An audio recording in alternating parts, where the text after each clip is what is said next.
जय गोपी जन वल्लभ गिरिवरधारी।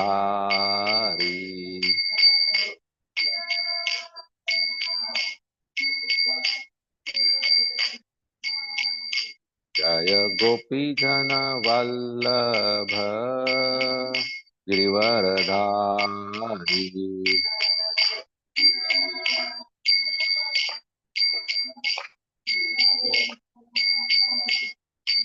यशोदानंदन ब्रज जन रंजन।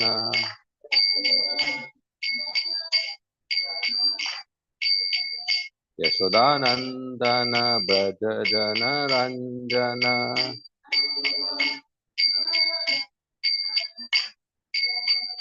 यमुना तीर वनचारी।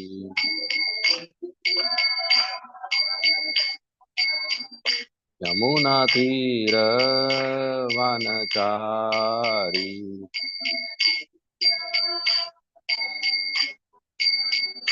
जय राधा माधव कुंज बिहारी।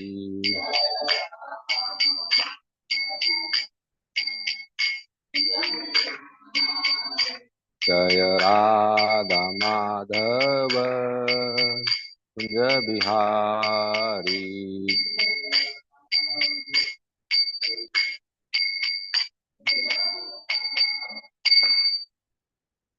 जय श्री श्री राधा माधव की। श्रील प्रभुपाद की।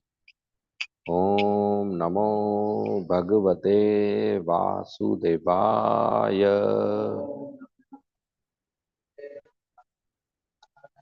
ओम नमो भगवते वासुदेवाय।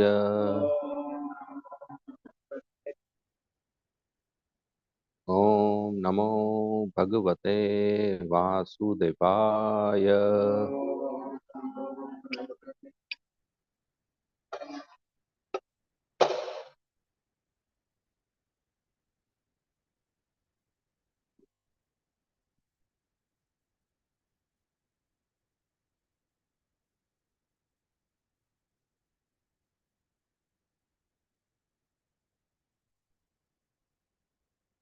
So today we are reading from Srimad Bhagavatam, Canto 4, entitled The Creation of the Fourth Order, Chapter 26, entitled King Puranjan Goes to the Forest to Hunt, verse number 14.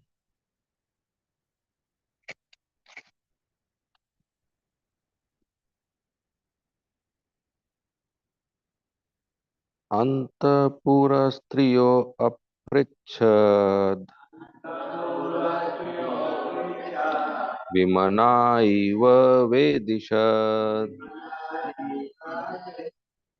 अपीव कुशलं राम शेश्वरीनां यथा पुरा। अंतपुरस्त्रियो अपृच्छद विमना इव वेदिशद अपीव कुशलं राम सैश्वरीनां यथा पुरा।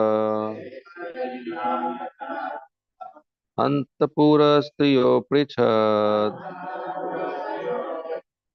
विमना इव वेदिशद अपीव कुशलं राम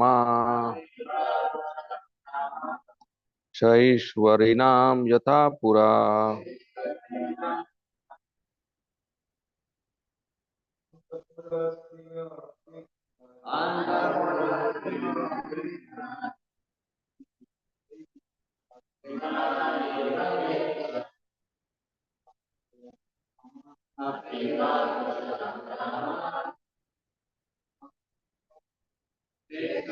नाम यथा पुरा।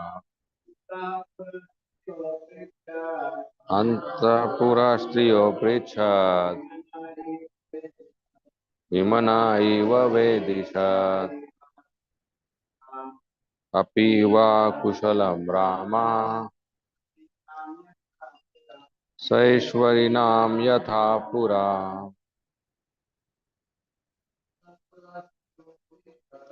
अन्तःपुरस्त्रियो पृच्छात्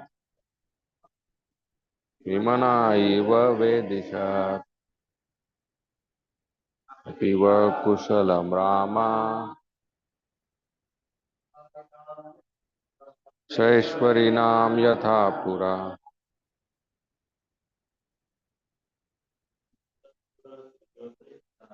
अन्तःपुरस्त्रियो पृच्छात् विमना इव वेदिशात् अपि वा कुशलं रामा शेश्वरीणां यथा पुरा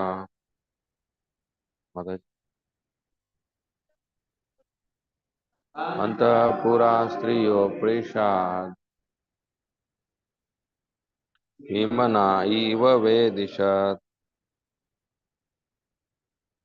पिब कुशलं राम शेषवरिणां यथा पुरा अंतःपुरा स्त्रियो पृच्छत् भीमना इव वेदिशत् अपीव कुशलं राम शेषवरिणां यथा पुरा अंतपुरा household Striya woman Pritchard he asked Vimana being very much anxious Eva like Vedishat O King Prachin Barhi Api whether were your Kushalam good fortune Rama O you beautiful woman Sa Ishwarinam with your mistress Yatha as Pura before. Translation and purport by Srila Prabhupada. Translation. At that time, King Puranjan was a little anxious and he inquired from the household woman, my dear beautiful woman, are you and your mistress all very happy like before or not? Purport by Srila Prabhupada. In this verse, the word Vedishat indicates King Prachina Barhi. When a man becomes repressed by association with devotees and awakes to Krishna consciousness, he consults the activities of his mind, namely thinking, feeling, and willing, and decides whether he should return to his material activities or stay steady in spiritual consciousness. The word Kushalam refers to that which is auspicious. One can make his home perfectly auspicious when he engages in devotional service to Lord Vishnu. When one is engaged in activities other than Vishnu Bhakti, or in other words, when one is engaged in material activities, he is always filled with anxieties. A sane man should consult his mind, its thinking, feeling, and willing processes, and decide how these processes should be utilized. He one always thinks of Krishna, feels how to serve him, and wills to execute the order of Krishna. It should be known that he has taken good instruction from his intelligence, which is called the mother. Although the king was repressed, he nonetheless inquired about his wife. Thus he was consulting, thinking, and willing how he would return to his steady good consciousness. The mind may suggest that by Vishaya Bhog or sense enjoyment, one can become happy. But when one becomes advanced in Krishna consciousness, He does not derive happiness from material activities. This is explained in Bhagavad Gita 2.59. Vishaya vinivartante nira arasya dehina rasa varjam raso api asya parang drishtva nivartate. The embodied soul may be restricted from sense enjoyment, though the taste for sense objects remain. But ceasing such engagements by experiencing higher taste is fixed in consciousness. One cannot be unattached to the sense objects unless he finds better engagement in devotional service. Param drishtva nivartate. One can cease from material activities only when one actually engages in devotional service.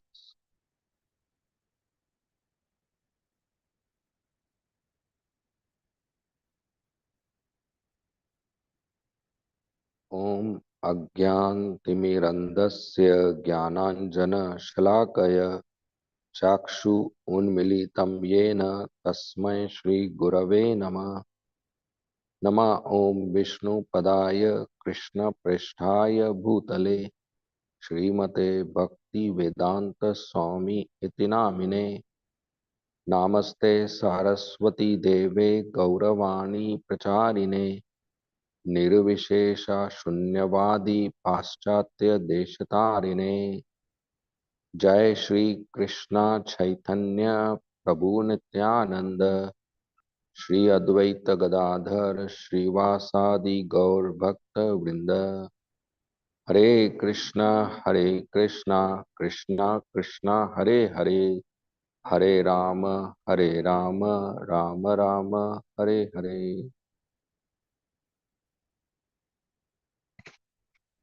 Hare Krishna.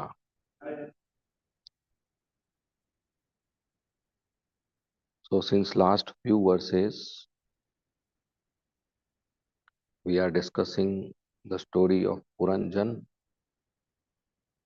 who goes to the forest and hunts many animals, and being tired he comes back to his royal palace, takes shower, eats well, take rest, and when he is refreshed he is looking for his queen.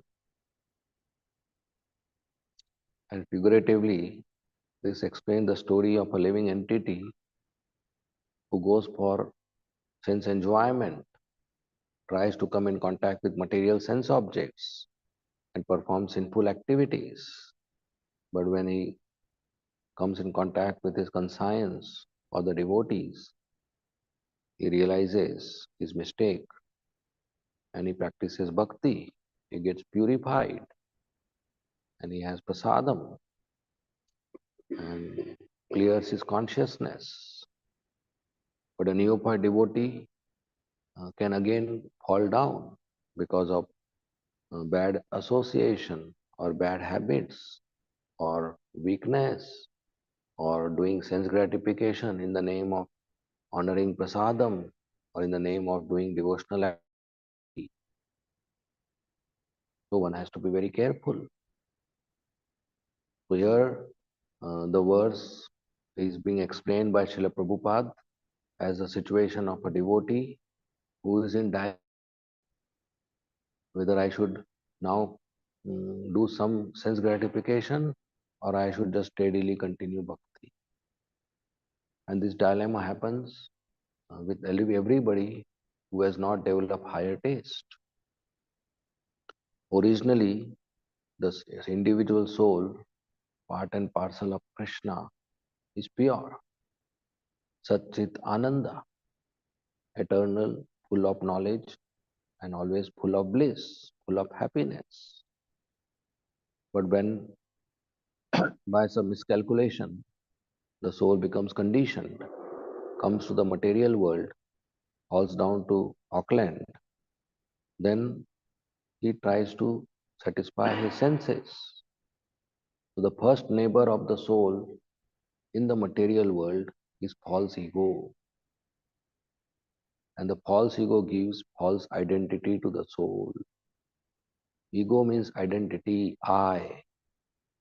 And the real identity, the real ego is I am servant of Krishna. False ego makes influence on the soul, and the soul thinks, I am boy, I am girl, I am father, I am mother, I am doctor, I am lawyer. All these things happen. So, based on this false identity, the soul makes friendship with the mind, and the mind takes over the activities of the soul. And the mind suggests, based on the false identity, a list of sense objects that if you come in contact with these sense objects, you will be happy. Just like if somebody has money, dollars, and he first time comes to Auckland City for the purpose of enjoyment and sightseeing, he doesn't know where to go and what to see. And the only thing he has is desire. The one desire only to see Auckland City. And then he comes in contact with a tourist guide. Then tourist guide takes over the schedule. He says, morning we will go in the beach, you'll be happy. Afternoon we will go to this restaurant, you'll be happy. Evening you go to this mall, you'll be happy. And next day you go to this location and eat this particular item, you'll be happy. So the visitor, he doesn't has a list of locations and items. He only has a desire to enjoy. He only has a desire to see. The list is made by the tourist guide who takes over the schedule. In the same way, the conditioned soul has a desire to enjoy. But the conditioned the soul doesn't know what to enjoy. The mind is a tourist guide who takes over the schedule of the conditioned soul. And mind gives a list of desires based on the identity. So when the mind understands that the soul is identifying itself with I am a boy or a male, then mind makes a list. If you play football, you'll be happy. If you purchase shoes and jeans, you will be happy. If you get a bike, you will be happy. If you get a girlfriend, you will be happy. The soul has nothing to do with football, and the soul has nothing to do with genes. It is mind who has made these desires. And if I think I am a girl, the same mind doesn't change. The same mind will make another desire that if you get bangles, you will be happy. If you get makeup, you will be happy. If you get sari, you will be happy. If the same mind comes to know that I think I am a manager, then the list will be if you get cabin, laptop, car, secretary, you will be happy. If I think I am a dog, then the same mind will make a list. If you get dustbins and if you get some pillars, you will be happy. If you get something to eat, a bone or meat, you'll be happy. If you get a female dog, you'll be happy. If I think I am a hog, then if you get nice, fresh, wet stool, you'll have a feast today. So, based on identity, the mind makes a list of desires. And we work hard to fulfill those desires. That work hard is called karma. But we don't know when we do karma, we get karma bandhan, we get entangled in karma. And when we come in contact with sense objects, we feel happy. But that happiness doesn't exist. I am there, sense object is there, the sense object has come in contact with senses. That's all. The event. There's no happiness there. But we feel happiness. That is imagination. That is illusion. Happiness doesn't exist. For example, somebody gives a gulab jamun. As soon as you take a gulab jamun and touch it on your tongue, you feel happy. From where does this happiness come from? From gulab jamun? No. Gulab jamun does not contain happiness. Anybody knows the ingredient of gulab jamun? Tell me. Milk powder and sugar and mawa and oil, ghee and fire, cardamom. So when you make gulab jamun, you take mawa, you take oil, you take sugar, you take flour, you take fire, you take elaichi. Do you put happiness also in that as an ingredient? No. So what is coming on your tongue is a combination of these ingredients. Happiness is not part of gulab jamun. But as soon as it touches my tongue, I feel happy. Why? That is because there is a entry in the list of my desires. Eat gulab jamun. There's an entry like that. So when gulab jamun touches my tongue, the entry is ticked, check mark, desire fulfilled. And because the entry is ticked, I feel happy. Just like in office, there are 5 tasks. The first task is the task you hate in life, and it is completed, and you tick, you feel happy. Why you feel happy? Because you did the task? No, you hate it. So happiness is because it got ticked, check mark. Whenever check mark happens, we feel happy. So when I eat a gulab jamun, there's a check mark. And as soon as check mark happens, I feel happy. But the list is dynamic. As soon as check mark happens, a new entry enters. The new entry is created. Eat one more gulab jamun. So I eat the second one. And again check mark. Again I feel happy. And dynamically a third entry is created. It's third gulab jamun. Again I eat third one. Again check mark. Again I feel happy. Fourth, fifth, sixth, seventh, eighth, ninth. After 10 gulab jamuns, 11th entry is not created. Eat 11th gulab jamun is not created. Now if somebody puts a gulab jamun in my mouth, there will be a fight. Because there is no entry like that. There will be no happiness now if I eat. After 3 hours, again an entry will create. Now you can eat one more gulab jamun. Then again I eat, there will be happy. So we have likes and dislikes. Some object we dislike, not to eat, because we dislike. No entry to eat. And somebody offers us, we'll not be happy with that object. But our friend may like that object. He has an entry like that. He'll be happy having that object to eat, eatable to eat. So happiness doesn't exist in the object. Happiness is because an entry is fulfilled, a desire is fulfilled. Like boys play football.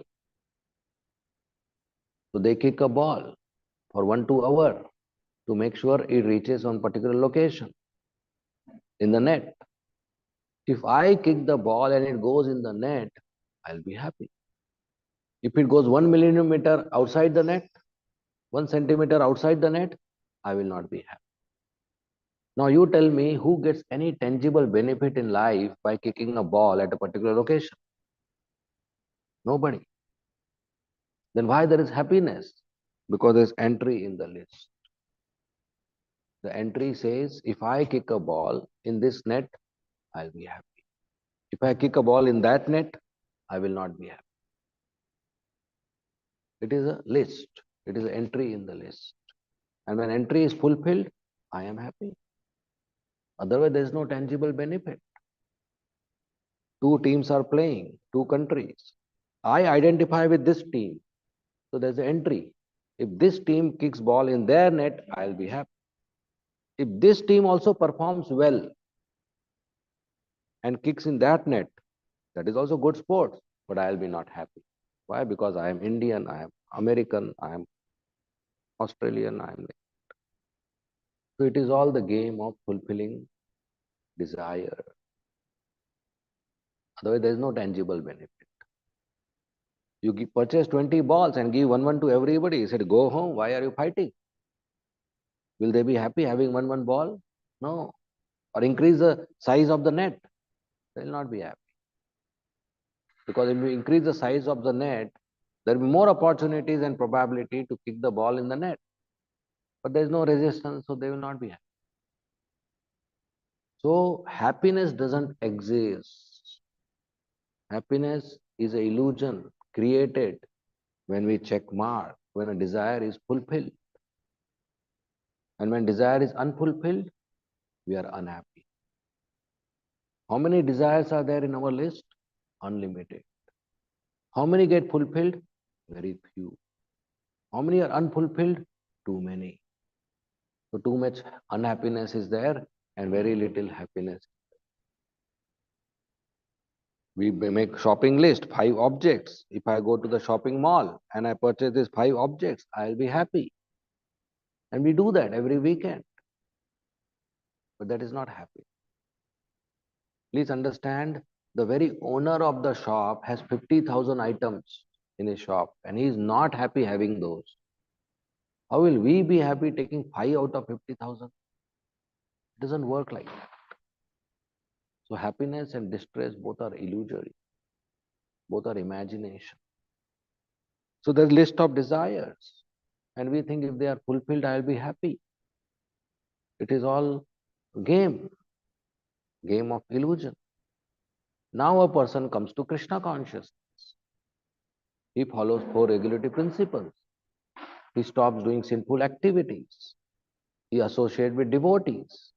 He chants Hare Krishna Mahamantra. He honors prasadam. He hears Bhagavatam class. He does devotional activities and services. But the list of desires are still there in the mind, pending. Mind is still there, a tourist guide. So when he practices Krishna consciousness and the list exists, a dilemma is created. Should I continue chanting or should I fulfill this desire? Should I sometimes go to the restaurant or should I not go because devotees say don't go, but sometimes it's so nice. Should I study more and increase my material knowledge and have a better career and promotion by doing this course? Or should I read Bhagavatam and do Bhakti Shastri? Should I get up early morning and go for Mangal Arti? Or should I sleep little bit and chant nicely at home? Go for the evening program? Or should I read little bit and sleep early so that next day early morning Brahma Murta I can chant my rounds? Should I spend some time with my children? Or I should just go and to the temple and sit with the deities? Should I do this? Should I do that? This dilemma is created, this confusion is created when the higher taste is not there. Only theoretical knowledge is there that bhakti is good for me. But the happiness is obtained more by fulfilling material desires. Happiness is not being obtained necessarily by doing all the activities of bhakti. Then a dilemma is created, a confusion is created. So Puranjan is going through this dilemma. After associating with devotees and hearing Krishna Katha, he is thinking, what should I do now?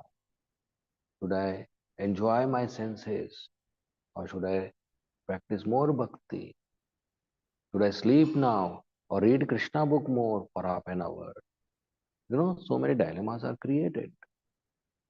Should I do this? Should I do that? So what does he do? He approaches the servants of his queen and inquires from them, "Oh Rama, oh my beautiful woman, how are you all doing? And how is your mistress, the queen?"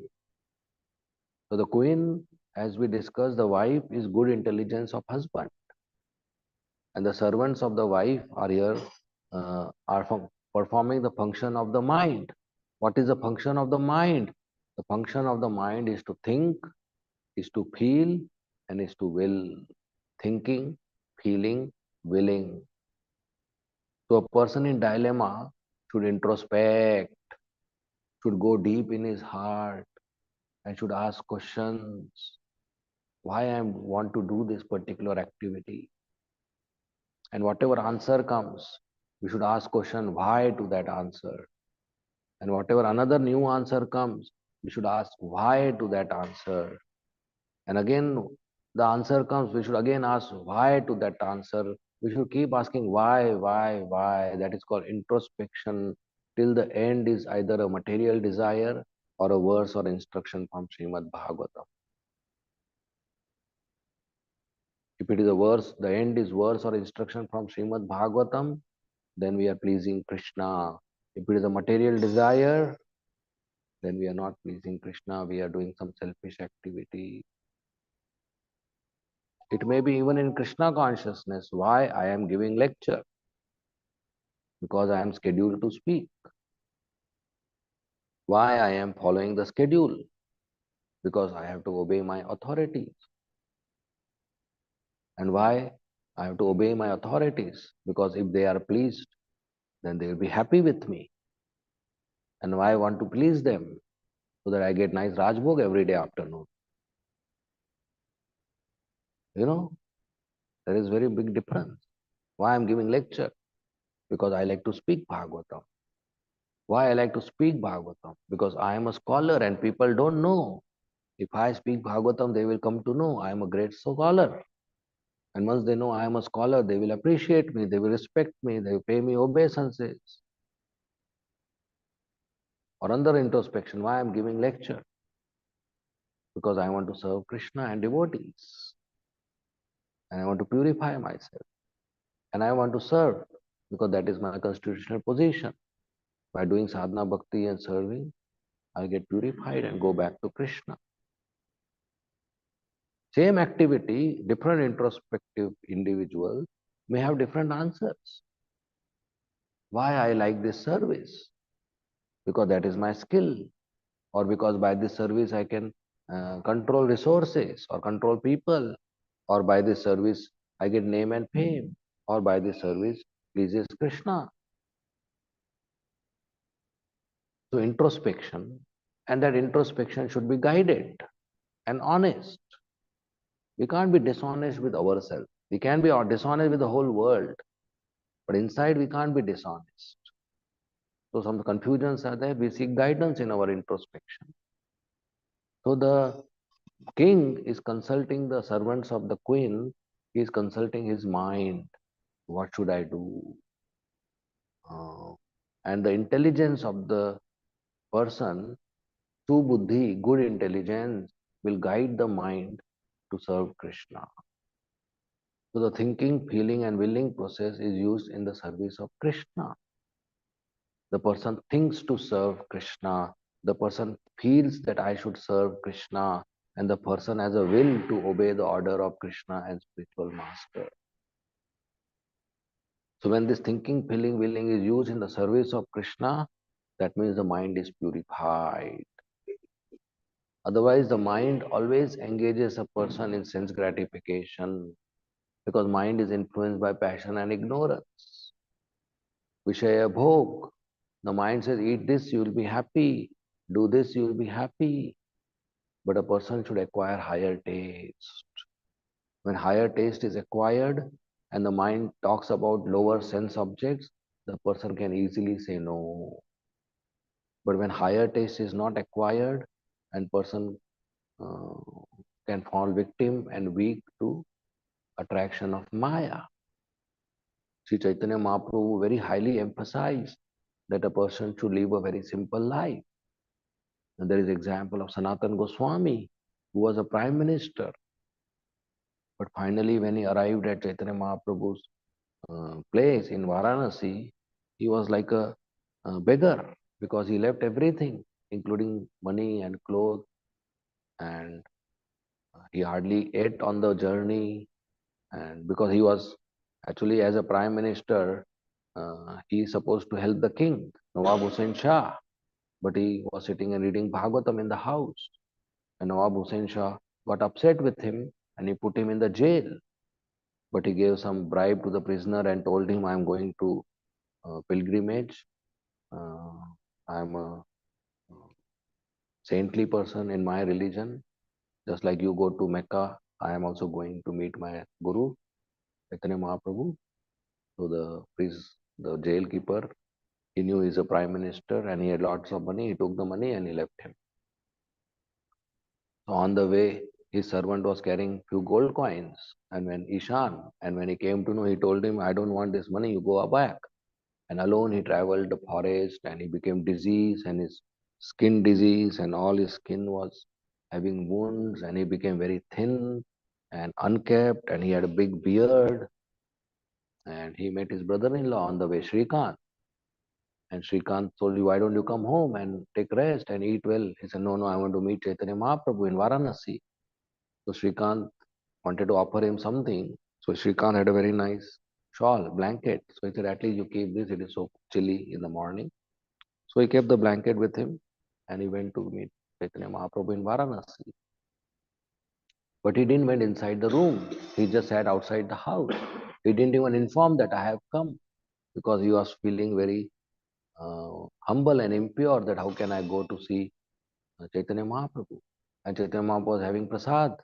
So he told one of his devotee, looks, there's some Vaishnava outside. Can you call him inside? So the devotee went. He saw Sanatan Goswami.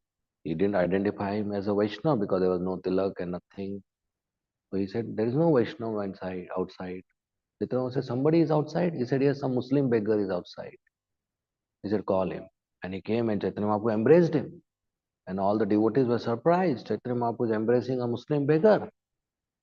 And Sanatan Goswami said, my dear Lord, please don't embrace me. I am very fallen. And Chaitanya said, I am embracing you to purify myself.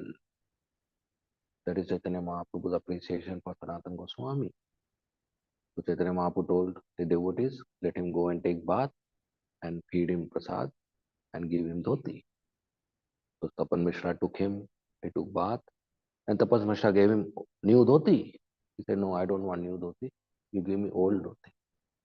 I will not wear new thing. So he gave him old dhoti. That old dhoti also he put into two parts. He said, one part I will wear, one part I will wash and keep for next day. And I just want one dhoti, not two dhotis. He was so humble and simple. And Tapan Mishra said, you have everyday prasad in my house. He said, no, that is not correct. I will beg different houses every day. I can't eat in one house. Otherwise, one becomes attached and familiar.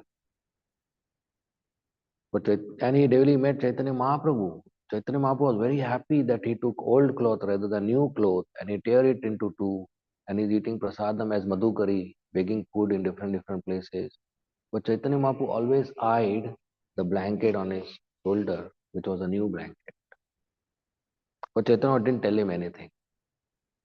And Sanatana Goswami kept the blanket because it was given as a gift by Srikant and he didn't want it to uh, throw it away because somebody's gift is somebody's love.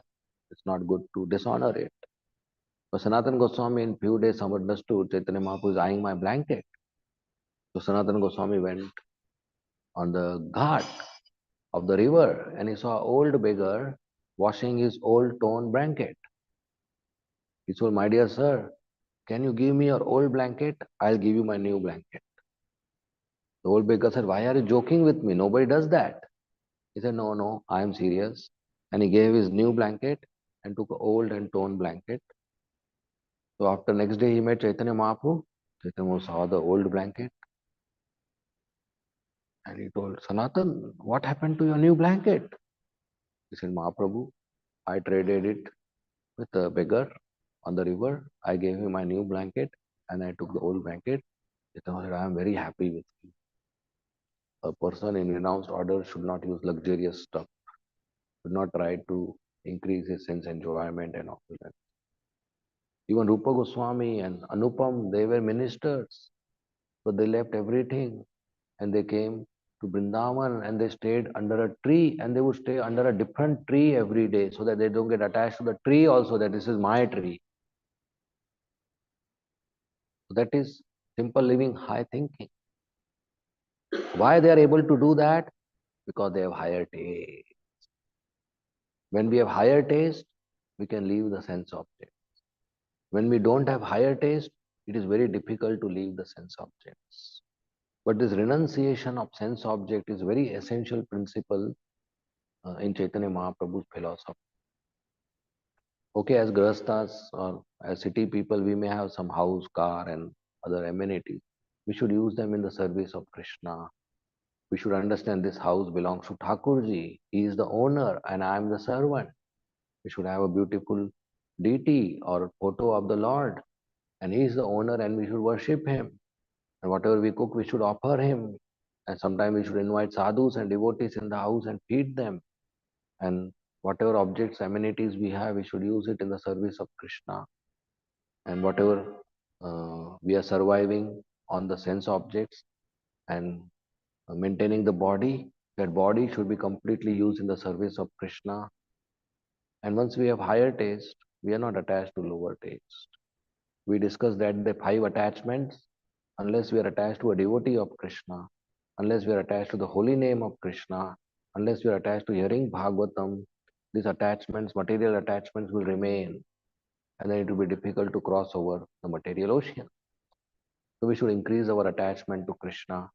We should have higher taste, then the lower taste goes away. Like we all were attached to toys in the childhood. Same toy, if now somebody gives you, you will not be interested because our attachment to the toys is gone. We have developed higher taste. Now we are attached to Samsung and Apple and Nokia, but that is also lower taste. Toys have changed. Now we are attached to mobiles. But actual attachment should be to Krishna, to Radha Giridhari, so beautiful lordship, so colorful garments, and so colorful ornaments, and so colorful flower garlands, and so nice Mahaprasad, and so nice Srimad Bhagavatam, and nice chanting, and dancing, and kirtan, and Guru Puja, and Mangalarti, and festivals. So we are very fortunate. We have this opportunity that we can get attached to Krishna just by chanting and hearing. So we should increase this and increase our attachment to Krishna so that this life we go back to Krishna. Don't come back to the material world. Don't come back because of this third class attachments to the city of Auckland or anywhere. We go back to Krishna by increasing our attachment to Krishna. And that happens by chanting and hearing. So we should chant very attentively. Chaitanya Mahaprabhu asked Ramanand Rai, out of all the 9 processes of bhakti, Shravanam, Kirtanam, Vishnu Smaranam, which is most important? And Ramanand Rai said the most important is to chant Hare Krishna Mahamantra. And he said in Kali Yuga there are only 2 processes which mainly work. First is chanting, which includes hearing Bhagavatam, chanting, hearing, and second is serving a Vaishnava. Only these 2 processes work in Kali Yuga. So we should be attached to our chanting. We should chant every day very, very seriously, attentively Hare Krishna Mahamantra, chanting and hearing Hare Krishna, Krishna Krishna, Hare Hare, Hare Ram, Ram Ram, Hare Hare, and serve the devotees of the Lord. And that way we get mercy of Krishna and devotees. Okay, we end here. Thank you very much. Srimad Bhagavatam ki jai. Srila Prabhupada ki jai. Hare Krishna. If there are any questions, yeah.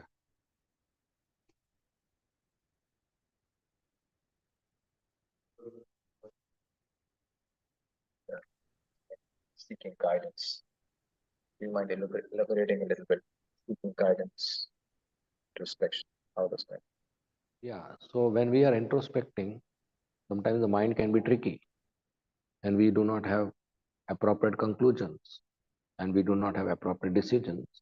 So we seek guidance from a well-wisher devotee who is honest to speak to us, who can keep it confidential since sometimes it's private matter, and who is mature to not judge us. And we seek guidance, and that guidance will help us to continue our introspection conclusively and take a decision which is favorable for our Krishna consciousness. Hmm? Or if it is too private, we are not having such friendship with devotees, we can pray to the deities also. But at least some some relationships in life we should have where we can open up, where we can share, and where we can happy to hear and obey. That helps us in dilemmas. Okay. Next question. Yeah. Hare Krishna Prabhuji. So we have a couple of questions online. So one is from Jade Mataji. She's asking, Hare Krishna Prabhu, thank you for your class. What should we prioritize first, our bhakti or our duties? Bhakti is our duty, and all other duties are given by Krishna. So we should balance it out. Unless it's an emergency, bhakti should be prioritized, but other things should not be neglected. If there's an emergency, we deal with the emergency. If it is a routine thing, then bhakti should be prioritized. So we have a question from Tulsi Sevaya Mataji. She's asking, Hare Krishna Prabhuji, Dhanma Pranam, how can higher taste be developed? How can higher taste be developed? By hearing. When we chant, we hear, and we hear Srimad Bhagavatam, and we practice serving Krishna. By serving Krishna, we develop taste in serving Krishna. By hearing holy name, we develop taste in the holy name.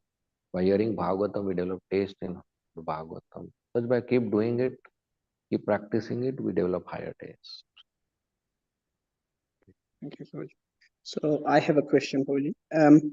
Where do desires come from? Where do desires come from? As explained, the mind is the one who creates desires based on the false identity, and the root is the original desire of being happy. The soul is Satchidanand, Anandamaya Abhyasat. The soul wants happiness. That's nature of the soul. Like fish wants water. That's the constitution of the fish body. The soul wants happiness, and that happiness comes by connecting to Krishna. But when we disconnect from Krishna, we still want happiness. So we get a bad friend, mind, who tells us, if you do this, you'll be happy. If you do that, you'll be happy. And we follow the mind. And the end result of following the mind is millions of years of cycle of birth and death, and finally a small life in Auckland. That's the end result of following the mind. The desires are originated by the mind. Okay. Yes, Prabhu. Soul has the good desire, soul, but we have the sensual desires, means enjoyment, the desire for enjoyment. So from where our desire, how it is created, from where it comes? We means It's like my soul desires something happiness of Krishna, but we have wrong desire. That we means body, no, you are soul. then how my wrong desire, we are not Yeah, devoted to Krishna. Our desire for how it is different. yeah. That's what I'm saying. The we, when you are referring to, it's a soul. You are soul. I am soul. There is no other I. There is no other we. Body is not we or I, because body is matter, unconscious.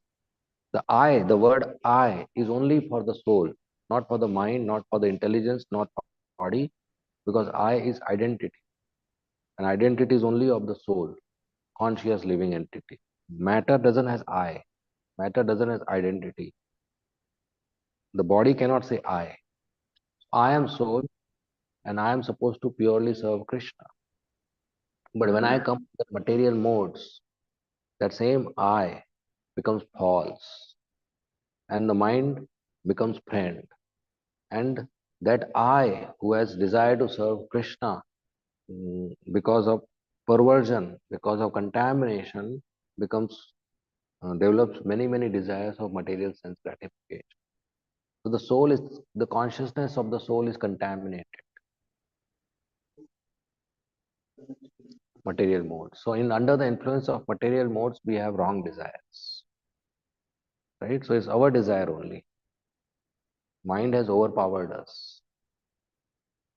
The example: somebody comes to Auckland City to see it sightseeing. He has only one desire, to sightsee. enjoy. Now the tourist guide takes over the schedule and he makes a list that if you do this, you'll be happy. If you do this, you'll be happy. So mind has taken over now under the three mode. And mind is making a list based on identity that if you do this, you'll be happy. If you do this, you'll be happy. So we have to purify our consciousness. Then we'll have desire to serve Krishna again. So there's no two here. There's only one.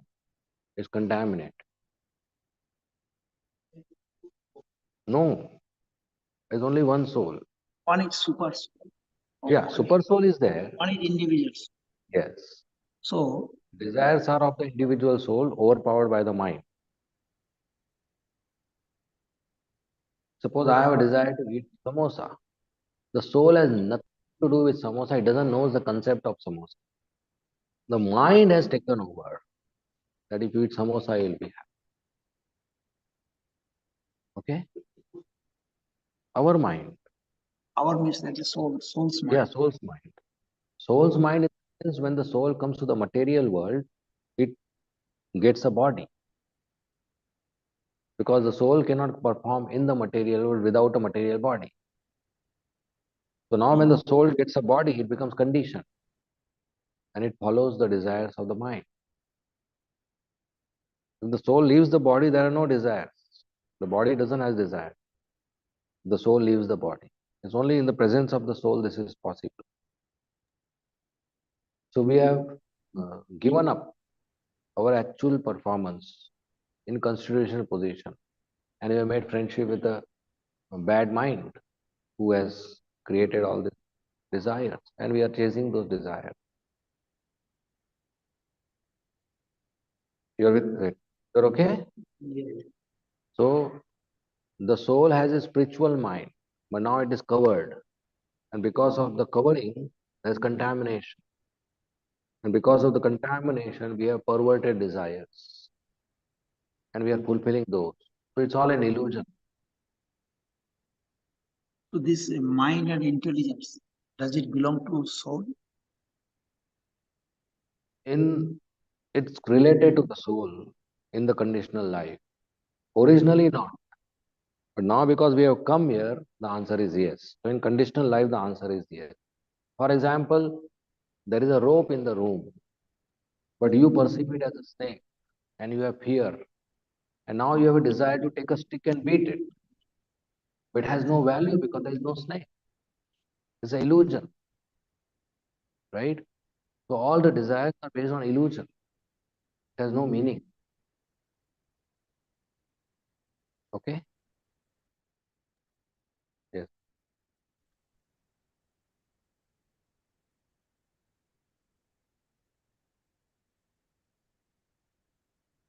Louder.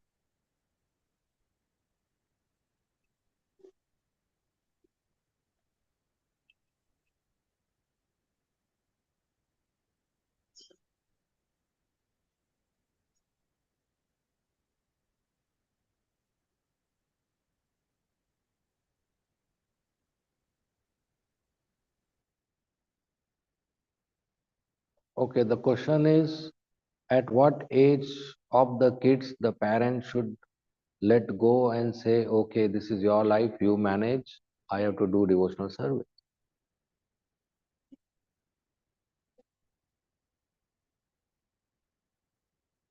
Well, well, generally, when the child uh, takes responsibility of self by age or by marriage or by both or by earning, then the parents should retire. If they are not doing what?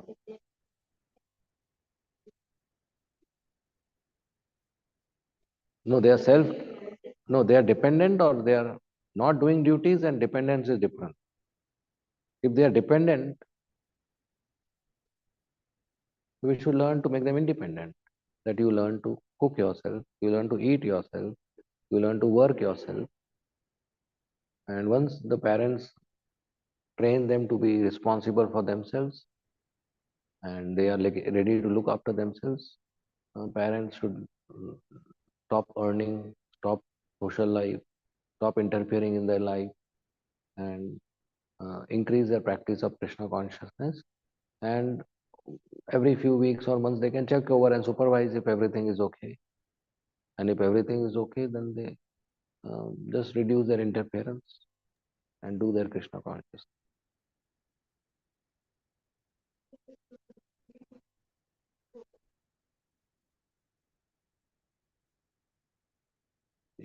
Is it a medical dependency or laziness?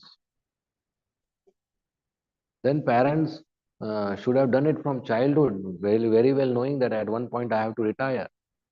Laziness is not just one day problem. From childhood, they have not been taught. And now they have been pampered or something like that. And now they are not doing. But parents can be strict with them that you have to manage yourself. I am going. Parents have to strict with them. That's why earlier boys would be sent to Gurukul, where they'll wash their own clothes and manage themselves. And girls will do early marriage and they will be trained to cook and do other things. So they take care of the family. So the attachment is there, but pampering should not be so much that they become lazy or irresponsible. Parents should encourage the child to stand on its own legs, take responsibility of their life, deal with their requirements, emotions, feelings, pain, happiness, so that one can retire. Vedic time, if you follow Vedic time, then 50 years is the age where one should take Vanaprastha, which means a man should marry before 25 and have a child, so that when he is 50, the child is 25, ready to marry, the man can retire. So that is the Vedic numbers. So if you count that number, then when parents are 50 and child is 25, a balance is there for the child to take responsibility and parent to retire. But it can be plus minus based on the situation. Hmm? Okay. Yes. Hare Krishna Prabhuji, you know the example you gave of the tourist in Auckland, right? So the tourist is the pure soul, or is the soul or contaminated by false ego? Tourist is mind in the example. The No, I mind, thought you said the guide is the mind. okay, the tourist is a conditioned soul who has come to see Auckland. The tourist is the soul who has come to enjoy. The mind has taken over. Right. So the tourist wants to enjoy. Where does that propensity to enjoy come from for the tourist? That is being part and parcel of Krishna.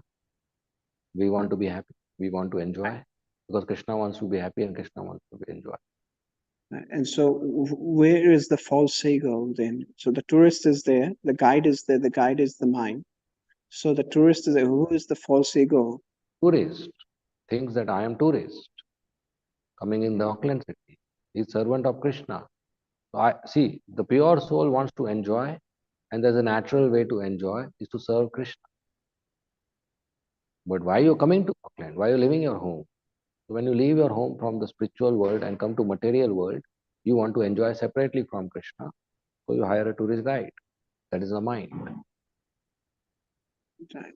The false ego is making me think that I can enjoy. The real ego is I am servant of Krishna. Enjoyment is anyway there. It is not a separate desire. It is not a separate function or a separate endeavor. Just serve Krishna, you are happy. So the false ego is not a separate entity that is influencing the soul. So the false ego is part of the soul? No, see, all these false ego, mind, intelligence are not entities. They are forces, they are energies. So false ego is the uh, first element created from Mahatattva when the glance happens. When Mahavishnu glances on Mahatattva, the first thing happens is the time is created and the time agitates the Mahatattva and false ego and three modes come out. So false ego and three modes and all other 24 elements, they are part of Mahatattva in a mixed state, cannot be separated. But when the glance happens, then they become unmixed. And when false ego comes out, it starts influencing the pure soul in the conditional life. And the soul first thinks, I am this body, and I am male, I am female, and all these things happen. Then why did the Lord create false ego? Because the soul wants to leave the Lord and enjoy. And soul cannot enjoy without this external influence. But they won't want to enjoy separately from the Lord if the false ego is not there. So the false ego is created and that influences the soul to enjoy separately from the Lord, isn't it? No, the soul has free will to serve the Lord. When the soul wants to enjoy separately from the Lord, misuse the free will, then this material world is created. So the false ego is there to help the soul to fulfill its desire of enjoyment. If false ego is not there and you come to the material world as I am servant of Krishna, how will you enjoy? The soul doesn't want to serve Krishna. It has to forget the identity that I am servant of Krishna. So false identity is given to the soul. So false ego is almost like somebody who drinks alcohol is to forget their identity. It's like somebody's under the influence. Close to the soul. False ego is very close to the soul, almost like soul, but not conscious. So the soul is pure and can be happy by serving Krishna, but that is by choice. When chooses to be happy without serving Krishna, then Krishna gives the soul the material world under false ego. Because if the identity that I am servant of Krishna continues, it cannot enjoy separately from Krishna. So that identity has to be forgotten. So when that identity has to be forgotten, a new identity has to be given. That job is false ego. A new identity is given. Okay. Ego means edging God out. Eugene EGO. got out. When you take God out of your system, it's false ego. When you take God in your system, that's real ego. So as soon as the soul takes God out of the system, false ego takes over. That I am this body. Okay. So I, me, my, mine. This is false ego. As soon as this comes, this is false ego. Real ego is I am servant of Krishna. Everything else is false ego. And it's very subtle. Next door neighbor of the soul looks same. Okay. We'll end here. You have a question? Go ahead, Mataji.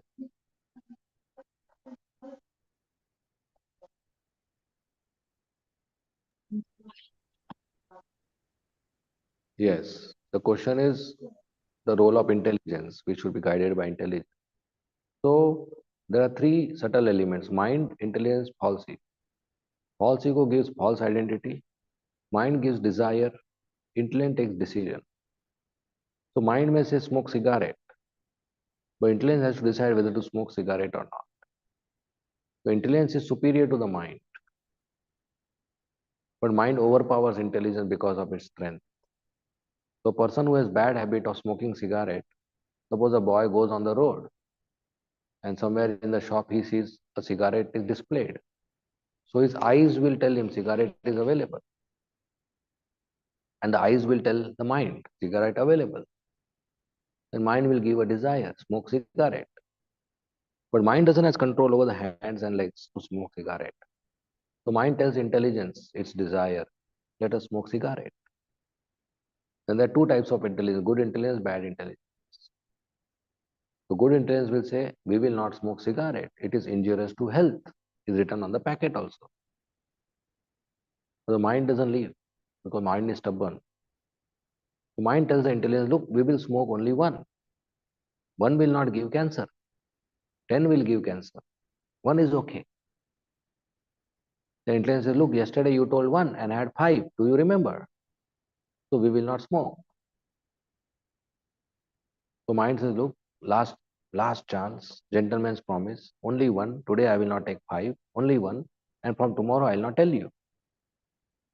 Intelligence says, last 7 years you are saying last, but it's not happening. That's how a bad habit works. So mind and intelligence have a conflict. Who is superior? Intelligence. But who wins? The mind. Because mind overpowers. And when mind overpowers, the decision is taken to smoke cigarette. Then intelligence guides the leg to walk towards the shop, guides the mouth, guides the hand to pick up a cigarette and pay, and he smokes. Eyes happy, mind happy. intelligence happens. If intelligence is strong, it can tell the mind, no, we will not smoke. The mind will say, okay, okay, don't shout, let's go home. So intelligence strong means there is knowledge. A strong intelligence means knowledge. And with knowledge, one can say no to the dirty mind. So we have to learn to say no to the mind. Otherwise, bad habits will not come out. And higher taste. When there's higher taste, then mind will not even talk about cigarettes. Okay? Hare Krishna. Srila Prabhupada ki jai. Srimad Bhagavatam ki jai. Thank you very much.